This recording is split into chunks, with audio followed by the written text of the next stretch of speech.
Shalom, selamat pagi Bapak Ibu Saudara yang dikasihi Tuhan. Kita bertemu kembali dalam acara Renungan Pagi Spiritual Life.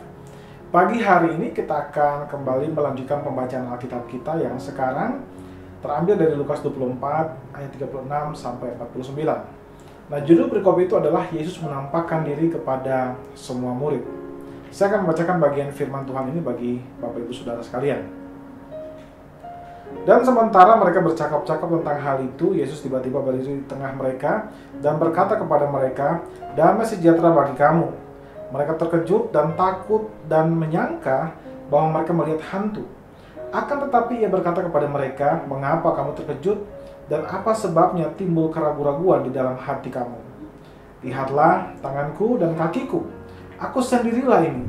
Rabalah aku. Dan lihatlah, karena hantu tidak ada daging dan tulangnya, seperti yang kamu lihat ada padaku."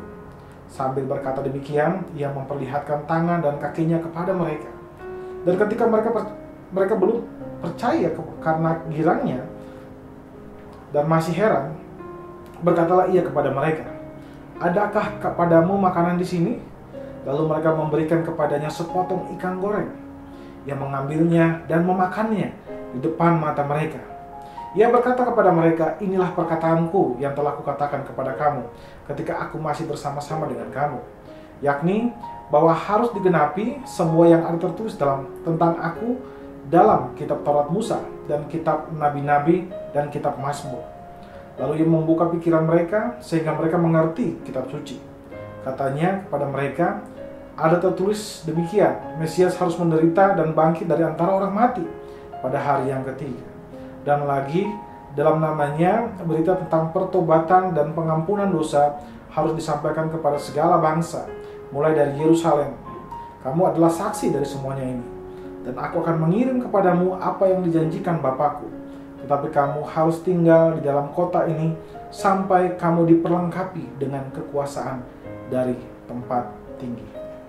Saudara yang dikasihi Tuhan, di dalam perikop yang baru saja kita baca ini dijelaskan bahwa Kristus menampakkan diri kepada semua murid. Saudara, ini merupakan perikop yang merupakan kelanjutan dari perikop sebelumnya, yaitu bagaimana Kristus menampakkan diri kepada dua orang murid di jalan ke Emmaus. Nah, saudara, setelah dua orang murid itu bertemu dengan Kristus, mereka kemudian menjadi sangat kaget dan mereka kemudian kembali ke Yerusalem untuk menceritakan pengalaman itu kepada ke-11 murid Kristus yang ada di Yerusalem. Dan pada saat mereka sedang berbicara tentang hal tersebut, Kristus tiba-tiba hadir di tengah mereka.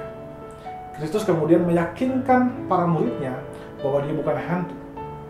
Setelah itu, ia juga menegaskan kembali semua pengajarannya yang pernah ia ajarkan sebelumnya, bahwa apa yang terjadi kepada dirinya sesuai dengan apa yang telah dituliskan di dalam seluruh isi perjanjian lama, di mana Mesias harus menderita dan bangkit dari antara orang mati.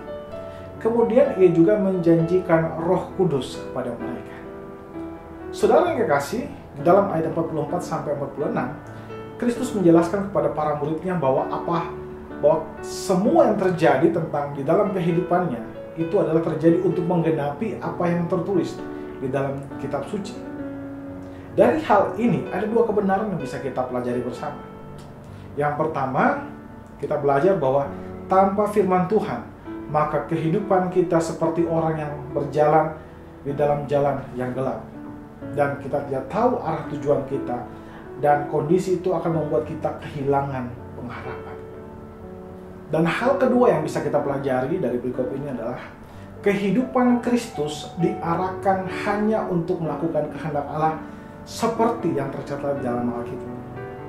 Termasuk juga penderitaan yang dialaminya adalah untuk menggenapi kehendak Allah, yaitu agar manusia dapat ditebus dari dosa dan pelanggaran mereka.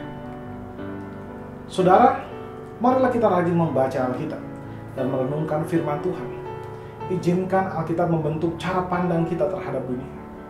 Dan belajarlah untuk melihat kehidupan kita dari sudut pandang Alkitab.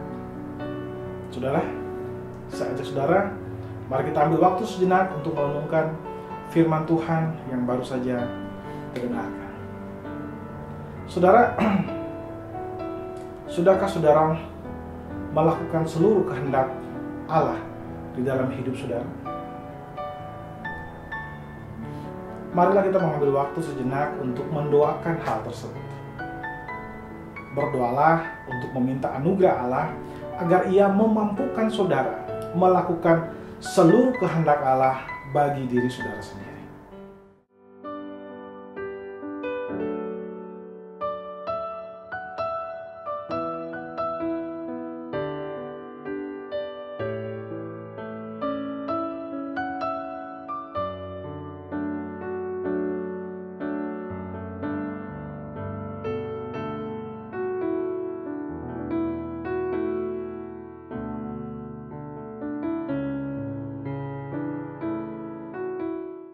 Saudara, marilah kita tekun untuk selalu membaca firman Tuhan dan mempraktekannya.